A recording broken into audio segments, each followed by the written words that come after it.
Hi friends, AP CM చెప్తానే ఉంటున్నాడు.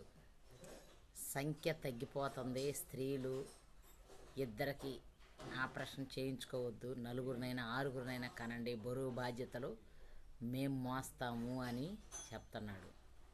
కానీ బస్సుల మీద కూడా రాస్తున్నాడు. అయినా గ్రహిస్తల్లా.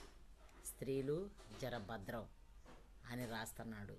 పురుషులైతే పొగ త్రాగరాదు అని రాస్తున్నాడు. ఎందుకు? సిగరెట్ తాగితే బొస్సు తగలబడితే స్త్రీలు మేడ మరణిస్తామోనని.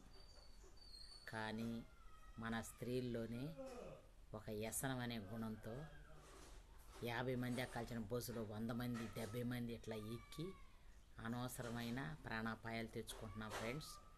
ఇక్కడి నుంచి జర భద్రంగా ఉండండి ఫ్రెండ్స్. అందరూ జాగ్రత్తగా ఎక్కండి. ఫ్రీ బస్సు అని ఎట్ట పడితే అట్ట ఎక్కండి. ఓకేనా?